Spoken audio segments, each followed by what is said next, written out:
Assalamualaikum warahmatullahi wabarakatuh. Saya Naufal Fadlur Rahman Rofi, NIM D60025254. Di sini saya akan membuat video tentang review jurnal. Nah, ini adalah hasil review jurnal yang sudah saya buat. Untuk review jurnal yang pertama itu saya menggunakan Jurnal Dasar Pemrograman Python STMIK dengan judul Input dan Output pada Bahasa Pemrograman Python. Jurnal ini terbit pada tahun 2018 dan penulisnya adalah Akbar Nur Syahrudin dan Teddy Kurniawan. Dan reviewernya saya sendiri, Naufal Rahman Rofi, pada tanggal 25 Juni 2021. Latar belakang dari jurnal ini, Python adalah bahasa pemrograman interpretatif multiguna dengan filosofi perancangan yang berfokus pada tingkat keterbacaan kode, dan Python juga bahasa yang menggabungkan kapabilitas kemampuan dengan sintaksis kode yang sangat jelas dan dilengkapi dengan fungsionalitas pustaka dasar. Dan tujuan dari jurnal ini yaitu kegiatan ini bertujuan untuk memberitahu proses input dan output pada bahasa pemrograman Python. Metode pada jurnal ini yaitu input, memasukkan data, dan output, input dan output. Setiap program yang kita ciptakan nantinya akan berinteraksi dengan user, yang mana program akan meminta data yang diperlukan oleh user. Itu adalah pengertian dari input, dan output sendiri yaitu mencetak atau menampilkan informasi data yang dihasilkan oleh algoritma, misalnya dalam algoritma penghitung luas persegi panjang. Dan selanjutnya yaitu pembahasan. Cara memasukkan input.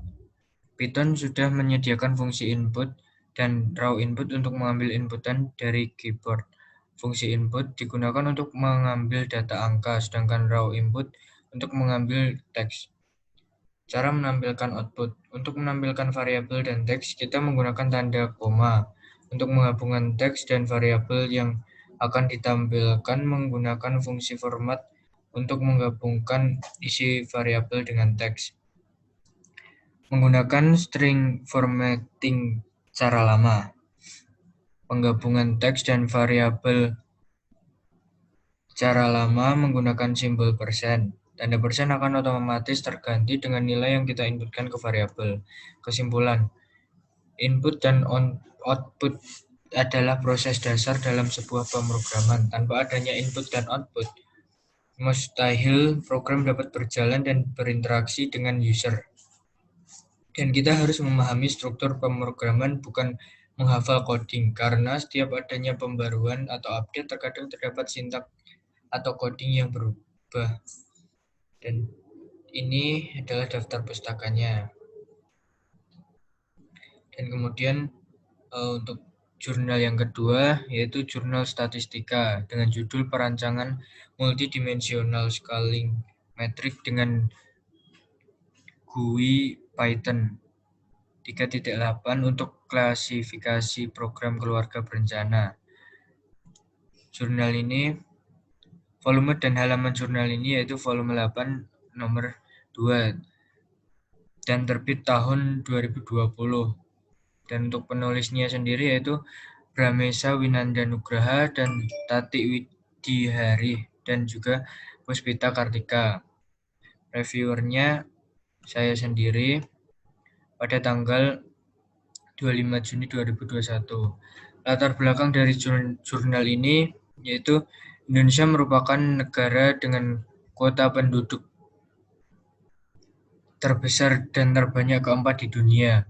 Jumlah penduduk Indonesia mencapai 247.641.326 jiwa dan kecepatan pertumbuhan sebesar 1,49% per tahun. Dan upaya dari pemerintah dengan mengadakan program keluarga berencana dan untuk mengatasi permasalahan dapat menggunakan metode multidimensional scaling. Multidimensional scaling merupakan metode yang tepat untuk melakukan analisis pada permasalahan dan menggunakan komputasi GUI untuk mempermudah dalam proses analisis.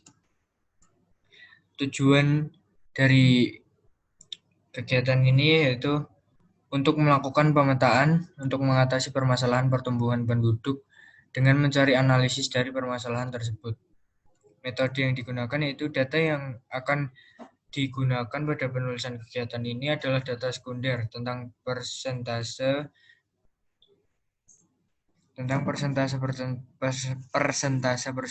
KB aktif menurut metode kontrasepsi kabupaten atau kota di Provinsi Jawa Tengah. Pembahasan analisis multidimensional scaling metrik dengan GUI. 1. Menentukan matriks Do dengan jarak Euklidean. 2. Menentukan matriks Bo. 3. Menentukan koordinat objek. 4. Menentukan matriks DV dengan jarak Euklidean. 5. Menentukan matriks BF. 6. Menentukan koordinat variabel.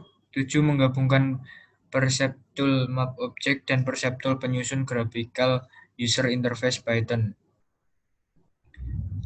1. Import package. 2. Membuat sintaks awal GUI. 3. Membuat widget GUI. 4. Membuat perintah untuk widget. Dan kesimpulan, telah diperoleh aplikasi berbasis GUI yang mempermudah pengguna untuk melakukan komputasi analisis. Nilai stres yang didapat adalah 0,0042 atau 0,4%, mengindikasikan perceptual map multidimensional scaling. Hasil pemetaan menunjukkan sebanyak 28,57% kabupaten atau kota masuk ke kuadran 1. Dan berikut adalah daftar pustakanya. Selanjutnya yaitu review jurnal yang ketiga. Dengan jurnal IMMG 2020 dengan judul Website Organisasi IMMG menggunakan Django Framework. Jurnal ini terbit pada tahun 2020, penulisnya yaitu Zizi Nabila Majesti Desi Wulandari Asfari Putri, dan reviewernya yaitu saya pada tanggal 24 Juni 2021. Latar belakang dari jurnal ini. Di era modern saat ini mengalami kemajuan perkembangan informasi yang sangat pesat. Manusia harus memanfaatkannya dengan akurat. Pemanfaatan informasi melalui teknologi sudah bisa dilihat di era modern ini. Salah satunya adalah sosial media seperti Instagram, Twitter, dan Facebook. Dan juga di dalam organisasi penyampaian informasi sangat penting.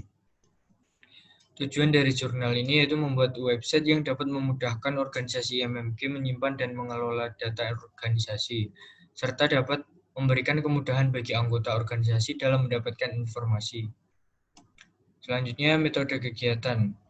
Pada penulisan ini, perangkat keras yang digunakan yaitu satu unit PC atau laptop yang terhubung dengan koneksi internet dan mempunyai prosesor Intel Core i7 dan kapasitas RAM 16 GB. Perangkat lunak yang dibutuhkan yaitu Atom Text Editor dan aplikasi browser. Selanjutnya yaitu pembahasan. Dalam pembuatan website IMMG ini menggunakan struktur navigasi non-linear, di mana struktur navigasi ini merupakan struktur yang saling terhubung.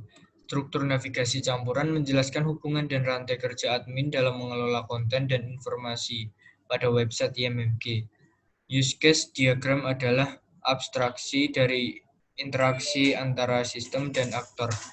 Use case bekerja dengan cara mendeskripsikan tipe interaksi antara user dan sistem melalui sebuah cerita.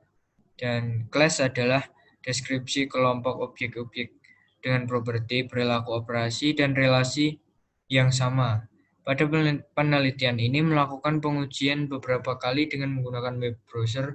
Uji coba ini digunakan untuk mengetahui fungsi-fungsi pada website apakah sesuai dengan harapan atau belum. Selanjutnya yaitu kesimpulan.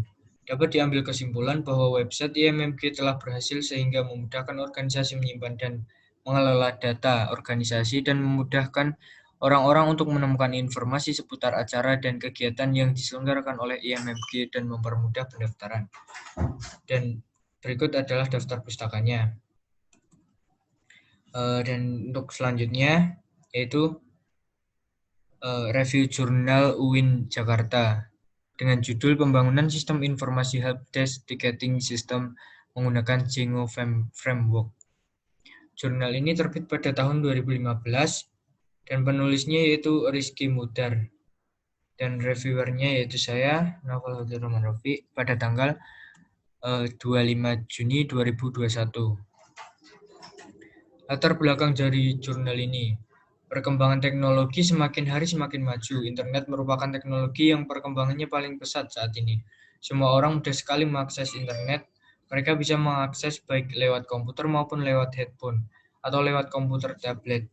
Menurut Kementerian Komunikasi dan Informatika, pengguna internet di Indonesia hingga saat ini telah mencapai 82 juta orang. Tujuan dari jurnal ini yaitu membangun sistem informasi helpdesk ticketing system pada SMK Saradan untuk digunakan sebagai media informasi penyampaian problem seputar komputer oleh staf karyawan ke divisi IT helpdesk. Metode kegiatan. Pada kegiatan ini menggunakan metode pengumpulan data dengan melakukan analisis data dan menjadikannya informasi yang akan digunakan untuk mengetahui permasalahan yang dihadapi, dan juga menggunakan perkembangan sistem Rapid Application Development dengan tools-nya UML. Selanjutnya yaitu pembahasan. Pada sistem helpdesk ini terdapat 3 buah aktor yang terlibat, diantaranya yaitu helpdesk admin dan user. Helpdesk merupakan aktor yang berperan sebagai teknisi helpdesk pada sistem helpdesk. Aktor helpdesk ini bertanggung jawab untuk mengelola tiket yang masuk pada sistem. Kemudian admin merupakan aktor yang berperan sebagai super user pada sistem helpdesk. Aktor admin bertanggung jawab dalam pemeliharaan sistem serta penambahan pengguna baru ke dalam sistem helpdesk. User helpdesk merupakan aktor yang bertindak sebagai user biasa pada sistem helpdesk. Apabila aktor ini menemukan permasalahan seputar IT pada pekerjaannya, dia dapat membuat sebuah tiket pada sistem helpdesk untuk mencari solusi permasalahannya oleh tim helpdesk. Selanjutnya yaitu kesimpulan. Penggunaan helpdesk ticketing system memudahkan staf karyawan untuk menyampaikan informasi permasalahannya kepada divisi IT. Divisi IT dapat memberikan solusi atas pertanyaan-pertanyaan seputar troubleshooting komputer tanpa harus bertemu langsung dengan staf karyawan. Dapat meminimalisir resiko terjadi permasalahan yang sama. Dan selanjutnya, ini adalah daftar pustakanya. Dan sekian video revisi jurnal ini, kurang lebihnya mohon maaf. Wassalamualaikum warahmatullahi wabarakatuh.